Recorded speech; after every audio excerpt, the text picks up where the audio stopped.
history. Just trying to get started here, giving a few details related to Black baseball history. And if you've listened to me before, you know the guidelines here. First of all, keep your comments pretty much related to baseball, unless I go off the beaten track and you have something to add that will help the community listeners here. Okay, and then the second thing, if you like what's going on here, by all means subscribe. I think I started today with 657 subscribers, so we're pushing toward 700 now. So I would say that I'm climbing towards 700, and I've been using a picture showing some men climbing, showing that we're working our way toward that magical number of 1,000. But we're trying to get there by June, which is the anniversary of this broadcast. I started off, I think June. I'm not sure it was June. I've been meaning to go back and check. I just haven't had much time because I'm always trying to bring you new and exciting information. And of course, I'm here on a Sunday afternoon. This is the May 8th, 2026 edition. So, guys, feel free to jump in here. We're a minute into the broadcast, and I want to keep it down to about 20 minutes. A beautiful day here in Kansas City. So, I thought I would get out and do some walking. By the way, I am in my 46th year as a baseball historian, guys, and I'm going to bring you some information that you typically will not get anywhere else. And guys, look, I may not be the best at presenting my information, but I can tell you this: I'm the original at presenting this information. A lot of people are copying off things they've read that I've written, things that other people have written, and they just regurgitate those. And people say, "Hey, this is the greatest I've ever seen." But hey, just take my word for it. You're listening to somebody who has lived this history and has walked the streets, the same streets that many of these ball players did. So let's go ahead and get busy with our our first comment for today. So I'm going to take you back to March 8th, 1878, and that's when Danger Talbert is born in Platte City, Missouri. And he broke into baseball with the Wilcox and Draper Shoe House team in Omaha, Nebraska. So he started off in Missouri. Now, if you ever come to the airport in Kansas City, the airport is in Platte City or Platte County, Missouri. So if you ever fly in, you're actually in the same area where Dangerfield Talbert was. And there's a museum up there, and I've actually contributed information letting them know who Dangerfield was. And it turns out that his family were formerly enslaved people by a judge there. And of course, after the Civil War came and they were able to get freedom, they moved on to Omaha, Nebraska, and that's where he started his baseball career. And most people, if you really follow Dangerfield Talbert, you'll find out that he ended up in Chicago playing with the Chicago Union Giants, and he ended up playing with Andrew Foster when he came over to the Leland Giants. So Dangerfield Talbert is one that you'll want to know about. He ended up passing from tuberculosis back in Omaha. And if I'm correct, I think his grave has been lost due to like a highway being built or something like that. So I'm almost sure about that one. So that's Dangerfield Talbert, born on this day in 1878. All right, let's keep it moving here. Now, once again, guys, if you like what I'm doing, hit that subscribe button. I'm going to say that because I'm pushing now for this 700 magic number. I'm going to keep pushing that, and hopefully we'll make it in a week, okay? So anyway, going to March 8th, 1885. And the St. Louis Globe Democrat announced that this past Wednesday, which would have been March 4th, several colored ball players organized the Metropolitan Baseball Club of St. Louis with the following officers and team members. And I like mentioning these names because this gives people something else to consider or research. And it lets you know also that we were active in baseball, talking about 1885. Guys, when I came along, and I wanted to know about black men in baseball, everything started with Jackie Robinson, and they would throw in Josh Gibson and Satchel Paige as a bonus. Guys, I rewrote that history. I can tell you that. Now, you have people talking about all kinds of people and teams all over the country, but there are still many more that are not being talked about because people are yet to do the research. So here's a couple of members of the Metropolitan Baseball Club of St. Louis. William J. Floyd was the president. Scott Turner was the treasurer. F. like in Frank Cabell was secretary, W.R. Smith, manager, Frank Campbell, pitcher, H. Dixon, that's Dickson, not like my Dixon. He was a catcher. A. Cashlow, first base. B. Buchanan was the second baseman. J. Stubbs, a third baseman. William Blanton was shortstop. William Cable, right field. George Fuqua, center field. Joe Valaire, left field. And if you needed to book this team, you could reach the manager at 2316 and a half. What's that? Papin Street? Papin Street. A lot of times I like to go in and look up these streets to see what's in that location today. You'd be surprised. Every once in a while, I'll find a building that's still there from this period, and the people living there have no idea of maybe the history that came before them, right? Okay, somebody said hello. Hey, if you join me, by all means, let me know what state you're joining me from. That's always fun, or the city and the state. That would be great. So thank you. And once again, guys, if you like what I'm doing, go ahead and subscribe. I'm pushing. I'm really pushing. Okay, let's go to March 8th, 1904. I've mentioned this one before, but I like this one. The advertisement is still running in the Omaha Bee, seeking men to travel with a baseball team. And they want colored baseball players who are musicians to play on a baseball team and in a band. So they're planning on putting a band together. So the band would play at nighttime, maybe at some theater or something like that. And the baseball team in 1904, since there's no night baseball, they're going to play in the daytime. So they're going to give fans a whole lot more once they come into town. So they're looking for players, and they said the season will last from May 1st to September 15, 1904. Will pay good salaries to good men. Now, that means they don't want anybody who's drinking. Yep, they don't want you. They don't want any guys who can't handle drink. And they want dependable people, right? So you can inquire with the manager of this baseball team at Box 102 in Esterville, Iowa. All right. So let's go to, we're going to jump. We're going to take a big jump from 1904 to 1961, okay? So a big controversy and lots of negativity came from Florida when Elston Howard of the New York Yankees became the only Negro player to attend the St. Petersburg Chamber of Commerce breakfast for major league players at St. Petersburg. It was at the St. Petersburg, Florida Yachts Club on this date.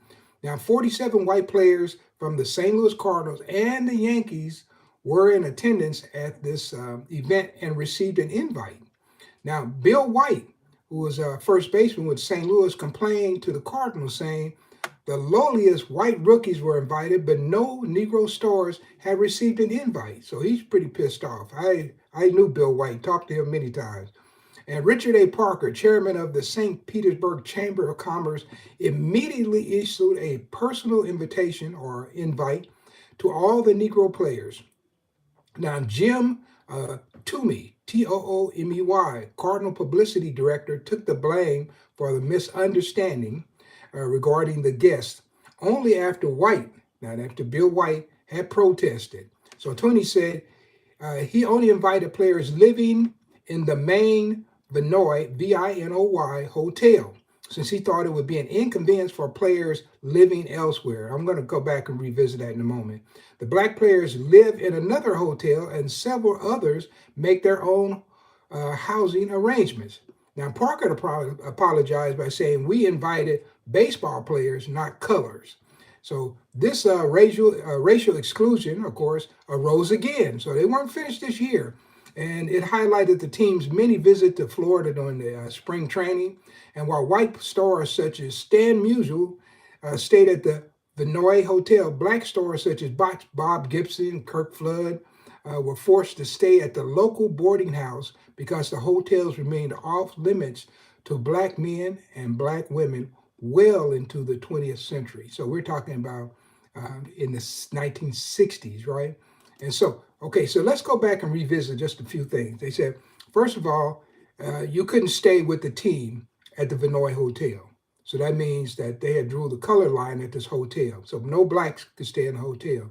And so the Toomey thought that it would be an inconvenience. Now, he mentions and tells you right off, players the black players were living elsewhere. Why were they living elsewhere when you're a whole team? You mean you couldn't find any hotel in St. Petersburg to put up the entire team? Yep. And I'm going to tell you a story about the Yankees in a moment. And so he said, black players live in another hotel. Didn't say which hotel they lived in, but I guarantee you it was not, it was probably a black hotel. It was not one of those white hotels. And several others make their own arrangement. Can you imagine you're traveling with a major league team and you have to make your own arrangements for housing? Just imagine how unequal that is. And that is the history of Major League Baseball that is not being shared with you. All right. So that is important to know that. Okay. And of course, what do I want to mention? Anything else here? Okay. Everybody's giving apologies, but the problem continues. And hey, how about this? There, I'm sure there was some place in Florida they could stay. Here in Kansas City, there was a hotel called the Mulebach Hotel. It's still here. It's part of the Marriott Hotel when you come downtown. If you stay downtown, and the Mulebach is there, the building. And the Yankees stayed at the Mulebach Hotel, but they would not allow Elston Howard to stay there. And of course, the Mulebach was downtown in Kansas City, Missouri. And if you know, there's two cities. Only a river divides Kansas City, Missouri from Kansas City, Kansas. Now, I grew up in Kansas City, Kansas. And at that particular time, that's where I was born. So there was a hotel in our city called the Townhouse Hotel. And I lived on 7th Street, and the townhouse was on 7th Street, right? So it was kind of like what we call it uptown. In Missouri, we called it downtown. In Kansas, we called it uptown. So anyway, long story short, the Yankees moved their whole team over to the townhouse so Elston Howard could stay with them. That's a true story. And so there could have been some other arrangements. And once again, when you think about the Cardinals were one of the last teams who rented their stadium to a black team. And we're talking about the old Sportsman's Park, 1941. But the Chicago White Sox, when they opened Comiskey Park there in 1910, they had black teams playing there. Rue Foster, those guys played there in the first month the stadium opened. Okay, so just know there's a history there with the Cardinals that they don't tell you about. And it's interesting that Elston Howard, the only black player of the Yankees, he's there. Well, actually, I take that back. In '61, there might have been a few other players because Elston came up in the '50s. So I'm thinking about maybe Hector Lopez might have been on there. I'm trying to think who else would have been with the Yankees in '61. Hector Lopez probably would. I don't know if Suitcase Simpson. No, he wasn't there. So I'm just trying to think of who might have been there. Okay. So anyway, I just wanted to share that one with you, and that happened on March the 8th, 1961. Now I'm going to take you backwards. Now we're going to go back to March 8th, 1942, and a guy by the name of Richard Anthony Allen, Dick Allen, and certainly my favorite player of all time. No doubt about it. I had a chance to meet him. By the way, I met Bob Gibson too in my last story. But Dick Allen, had a chance to meet him, had a wonderful conversation with him, grew up knowing a lot about Dick Allen. And he was born in Waupun, Pennsylvania. And Allen let's see, he played with 3 National League teams and 2 American League teams, leading the American League in home runs in 1972. He had a great year in '72 and 1974. And so, yeah, so many things I could say about Allen. If you've listened to some of my broadcasts before, you know I've talked about Dick Allen. But here's one that I'll tell you. He used to use his cleats, and he would write messages on the dirt.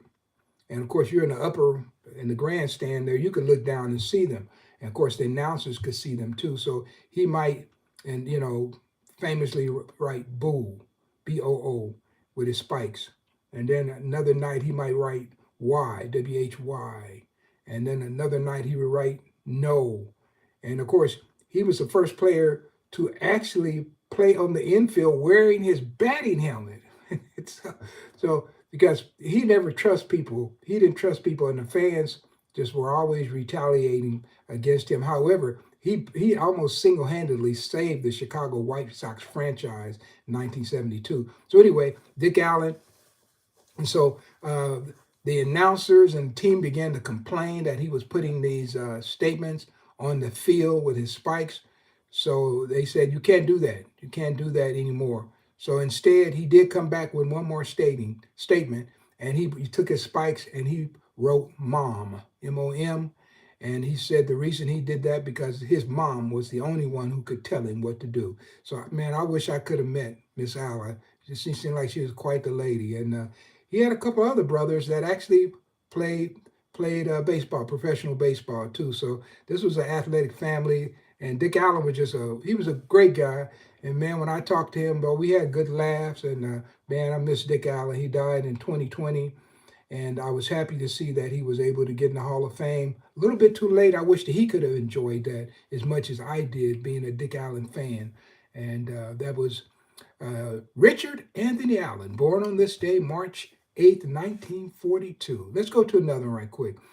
Somebody passed away on this day, March 8th, 1978. William Wade Johnston. That's the boxer, outfielder for the Cleveland Tate Stars, the Baltimore Black Sox, the Kansas City Monarchs. Played for those three teams. He died in Steubenville, Ohio. Now, I've mentioned Wade Johnston before, and how his sister helped me put his history together when I was working on a book back in the 1980s. I was able to talk to the family. She helped me put his history together, send me a picture of him being a professional boxer.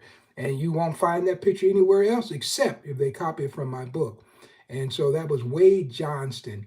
And he ran a bait and tackle shop there right in Steubenville. So if you're going fishing, you can stop by Wade's place, pick up your bait, and head to the lake, right? That was Wade Johnson. A lot of people knew him up in that part of the country. And so he actually played outfield for the Kansas City Monarchs. Now, I don't know if I have any baseball fans on here now, but if you get a chance, I'm going to give you this little trivia question, all right? 1923, he played outfielder. Now, outfield for the Kansas City Monarchs. Now, he's a left-hander. And so the Kansas City Monarchs that year had an all left-hand outfield, left-handed outfield. So who were the other left-handed outfielders that were on that team that played regularly that year? So I'm going to count to five, and I want you to, actually, you know what? No, I want to do that. I'm going to come back to this one, right? So let me give you my next statement, then I'll come back. So I want you to think about that, especially you baseball people who are picking the broadcast up later on, okay? So, all right, so we're going to jump over to March 8th, 1912. All right. So Robert S. Stewart, age 37, police officer and manager of Stewart's Hitters, a widely known baseball team, died in Oil City, Pennsylvania. Yeah, if you look up Robert Stewart, you will find his name. He played quite a bit of baseball, and he became a police officer. And there were many African-American baseball players who became police officers. And one of these days, I will give you the complete list that I've been able to find. All right. But here's another one to add to it. And I just talked about Clarence Williams the other day. He was a police officer. He played for the Cuban Giants for many, many years. And he was a police officer as well. Topeka Jack Johnson was a police officer. I was working on the fire department as well. So anyway, there's Robert S. Stewart, passed away at age 37, pretty young guy.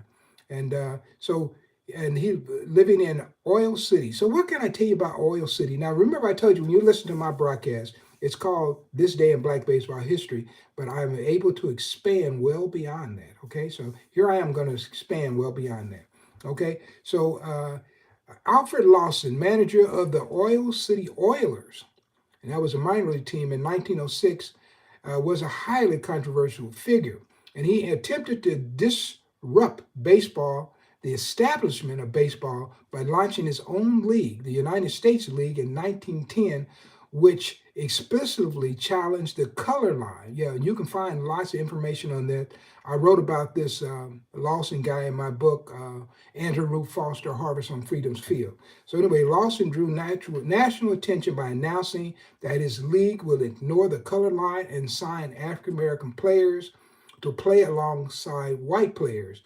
And fans and writers quickly labeled his circuit as the Black and Tan League, right? Not the United States League, but the Black and Tan League. Okay, and the league had a modest launch in the spring of 1910, but collapsed within weeks due to financial instability and trying to put teams in cities where there were already National American League teams. Just didn't work out. So Nat Strong, and Walter Slichter, who had been Slichter was the owner of the Philadelphia Giants, tried to put a team in Philadelphia. You already had the A's there and you had the Phillies there. So he tried to come in with a third team. Hey, it just didn't work out and the league died, right? But somebody way before Branch Rickey was thinking about how can I get white players and black players on the same team. And Lawson had even tried to get a whole black team in the league and to play against the white team players. So this is a guy by the name of Alfred Lawson, and he also tried to attempt that in Oil City, Pennsylvania. Now, don't take my word for this. Go look this up, guys. This is interesting baseball history that is not being talked about on a regular basis. So when you come here, this is the kind of information you're going to get. All right. So I will thank you. Somebody said keep going. I will keep it going. All right. And thank you for joining. This is let's see, we said the real bubble gummer. I think the bubble gummer UVR. I don't know if I'm saying that right. You can put your full name in there if you want to put your full name. Let me know where you're joining from. I'm always really interested in that because I've traveled extensively all over the country. So I didn't know if you ever heard of Robert Lawson. Okay, now here we go. I'm going to go backwards now and give you the answer to that trivia question. So I mentioned Wade Johnston playing outfield for the Kansas City Monarchs in 1923 as part of the all left-handed outfield. Then I asked who were the other two players. So the other two players were Oscar Heavy Johnson, a left-hander, and Hurley McNair was the other one. And Hurley McNair was the great sun fielder. And sun fielder, in the case of the old municipal stadium, was in right field. And they call that the sun field. So he could play out there because if you're playing in the sun field, guys, the ball gets up in the air, you can lose it and cost your team many runs because you didn't know how to shield that sun. But Hurley McNair was the great sun fielder of the Kansas City Monarchs. Okay, so I just have a couple of more, actually two items, and then I'm going to get out of here. I'm 22 minutes. God, I've been trying to keep it around 20 minutes, but it's been tough. Now, remember, if you like what I'm doing here, guys, be sure and subscribe. And it would help me a great deal if you share the broadcast on your social media, and maybe some other people or baseball fans might want to come over and take a look as well. All right. And maybe they will stay as well. Okay. So here we go. We're going to go to March 8th, 1953. James Edward Rice, Jim Rice, you probably heard of him, played in the 70s, is born in Anderson, South Carolina. I had a guy on my broadcast last night. I was trying to think of something from South Carolina. I just couldn't think of anything. And then I got off the broadcast. Oh, man, what about Jim Rice? And then I started thinking about the Taylor brothers, too. They were from South Carolina somewhere. And that was Ben and Candy Jim and C.I. Taylor and Steel Arm Taylor. All of those guys, brothers. So anyway, Rice led the American League in home runs 3 times with 39, 46, and 39 in 1977, 78, and 1983. Had a little gap there.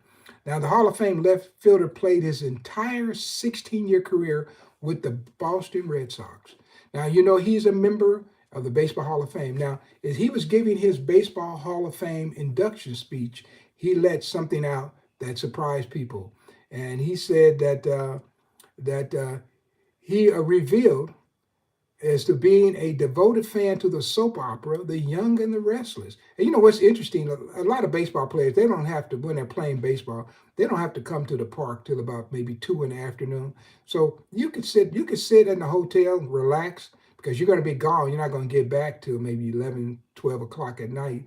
So they were sitting there in the bed resting. So he started watching soap operas and became addicted to The Young and the Restless. How about that one? He's still watching it. And he joked and said that when the Hall of Fame called to let him know that he had been admitted to the Hall of Fame, he was watching Young and the Restless. That was Jim or James Edward Rice. We called him Jim Rice. Yeah, I can see his face right now. And member of the Baseball Hall of Fame. So that was a little kickback on Jim Rice. Yeah, I remember him, saw him play, man. He had some good years in the 70s, right? Didn't always seem like that very much of a colorful guy, but he certainly could hit that ball, man, I'm telling you. And the Red Sox had some good teams right in that period. Okay, so here's my final statement for today. It happened February, no, no, March 8th. I don't know why I'm going back to February, but March 8th, 1996. And the American League Boston Red Sox signed slugger Kevin Mitchell as a free agent. Now, the San Diego, California native had led the National League with 47 home runs in 1989 as a member of the San Francisco Giants. And as the 1989 National League MVP player, uh, Mitchell was the first Giants to win an MVP award since Willie McCovey in 1969. I sort of remember McCovey in 1969 had a great year as well. I had his, I almost had that entire Topps baseball set completed back then. Anyway, so anyway, um, Mitchell holds a unique distinction. He holds almost the record for being the only most valuable player award winner in Major League history to play for 8 different teams. Now, guess what? There is somebody else who played for 8 teams. I'm going to give you that one. That's Gary Sheffield. He played for the Brewers, Padres, Marlins, Dodgers, Braves, Yankees, Tigers, and the Mets. So that was 8 teams. But there is one former MVP that played for 9 teams. All right? I want you to think about that real quick, and then I'm going to give you the answer. Okay? So, all right. Okay, I don't want to waste too much time, but I do want to give you the answer. Okay, you ready for the answer?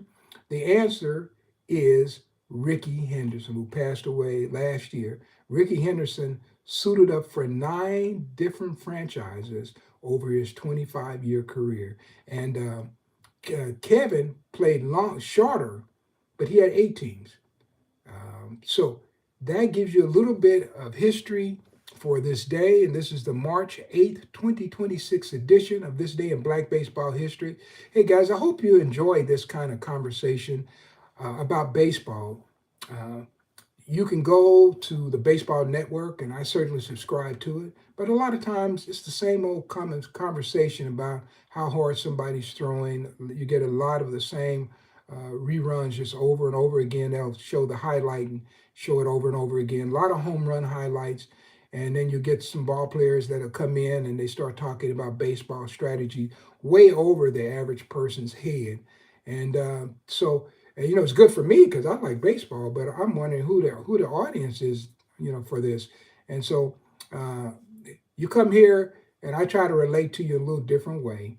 But I do want to thank you all for helping me get to 657. Guys, I'm trying to work hard to get to that 700. You could help me get there. And once again, by sharing my broadcast. And of course, if you pick this broadcast up somewhere along the way, hit your subscribe. It doesn't cost you anything, but it will cost you some time because if you start listening, guys, you might not want to turn it off, right? Now, I am commercial free right now, so which means you can turn me on. You don't have to worry about waiting for the commercial come and then have to page through it. You can just listen and go from there. So my name is Phil Dixon, and guys, I am celebrating year number 46 as the baseball historian, and I go out and I speak to groups, and I'm a co-founder of the Negro Leagues Baseball Museum. If you're ever in Kansas City, you're planning to come there with a family or something like that, and if I'm in town, you just reach me on my broadcast here, and if I'm in town, I'll be happy to come down and meet you, right?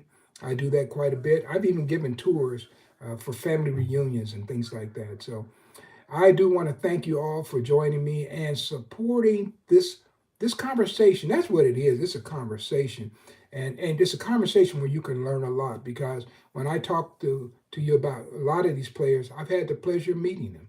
And I was talking about Dick Allen. I knew Dick Allen, right? I met Bob Gibson. I talked to Wade Johnson's family, and I knew Bill White. I talked about Bill White here a little bit earlier, and I knew Elston Howard's family as well. Actually, there's a great book on Elston Howard. If you go to that book, you'll see me a reference in that book for providing information. So anyway, guys, that does it for me today. I hope you enjoyed this. I'm at 29 minutes, and look, I'm going to get out here in 30 minutes. Man, long broadcast. Sometimes I'm just amazed I can find enough information to fill up all this time. And I am like maybe 300 and and 70 something broadcasts since June, guys. And I don't repeat myself very often. And when I find myself repeating some of the things I said earlier, I try to summarize them because maybe you've heard them before, maybe you haven't. So I'm not sure where you're picking me up. And maybe you've not had a chance to go back and listen to some of these broadcasts in real time. So I encourage you to do that. So thank you very much, everyone. I appreciate it. This is Phil Dixon signing out for now, but I'll be back with another day of another edition, another opportunity to talk about this day in Black baseball history. And I'd be happy if you join me. Thank you. You have a nice day. Bye.